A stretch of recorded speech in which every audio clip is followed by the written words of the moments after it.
Perkenalkan, nama saya Montanus Tirbindera. Saya dari kelas 10C. Pada kali ini saya akan menjelaskan tentang hukum-hukum dasar kimia.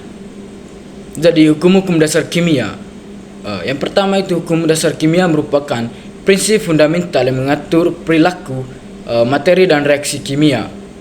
Pemahaman terhadap hukum-hukum ini sangat penting untuk memahami konsep-konsep dasar kimia, melakukan perhitungan kimia dan menentukan rumus kimia zat. Di hukum-hukum kimia dasar yang penting, di 5 hukum kimia dasar yang perlu dipahami. Yang pertama, hukum kekekalan massa atau hukum Lavoisier. Jadi hukum ini menyatakan bahwa dalam reaksi kimia total massa reaktan sama dengan total massa produk. Artinya, massa tidak dapat diciptakan atau dimusnahkan, hanya diubah bentuknya. Yang kedua, hukum perbandingan tetap atau hukum Proust. Jadi, hukum ini menyatakan bahwa suatu senyawa kimia selalu mengandung unsur-unsur penyusunnya dalam perbandingan massa yang tetap. Tidak peduli bagaimana senyawa tersebut diperoleh.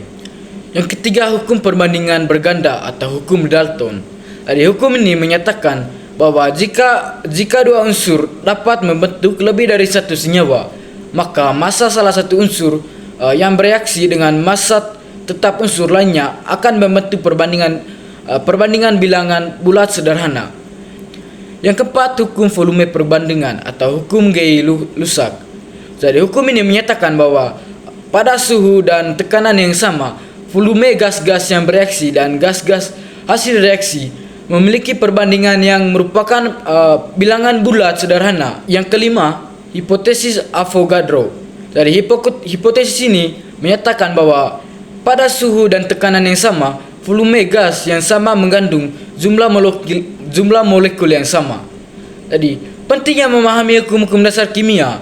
Jadi pemahaman ini terhadap hukum-hukum dasar kimia sangat penting untuk memahami dan memproduksi perilaku materi dan reaksi kimia. Jadi hukum-hukum ini memungkinkan kita untuk yang pertama melakukan perhitungan kimia secara akurat. Jadi hukum-hukum dasar kimia membantu kita dalam menentukan jumlah zat yang terlibat dalam reaksi kimia serta menghitung massa dan volume zat-zat yang dihasilkan. Yang kedua, menentukan rumus kimia zat. Hukum-hukum dasar kimia membantu kita dalam menentukan rumus kimia suatu senyawa berdasarkan perbandingan massa unsur-unsur penyusunnya. Yang ketiga, memahami konsep-konsep dasar kimia. Jadi hukum-hukum dasar kimia merupakan dasar dari berbagai konsep kimia lainnya, seperti konsep mol, konsep stoikiometri, dan keseimbangan kimia. Jadi contoh-contoh penerapan dasar kimia dalam kehidupan sehari-hari. Jadi hukum-hukum dasar kimia dapat diterapkan dalam berbagai bidang kehidupan, yaitu antara lain. Yang pertama, industri kimia. Jadi hukum-hukum dasar kimia digunakan dalam proses produksi berbagai bahan kimia seperti pupuk, plastik, dan obat-obatan. Yang kedua itu pengembangan teknologi. Jadi hukum-hukum dasar kimia digunakan dalam pengembangan teknologi baru seperti baterai, sel surya, dan bahan bakar alternatif. Yang ketiga, penelitian ilmiah.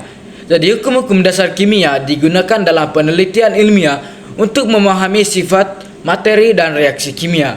Jadi kesimpulannya, hukum-hukum dasar kimia merupakan fondasi penting dalam memahami konsep-konsep kimia dan melakukan perhitungan kimia. Jadi pemahaman terhadap hukum-hukum ini sangat penting untuk mempelajari kimia dan untuk memahami berbagai fenomena kimia yang terjadi di sekitar kita. Jadi sekian saja penjelasan dari saya. Sekian dan terima kasih.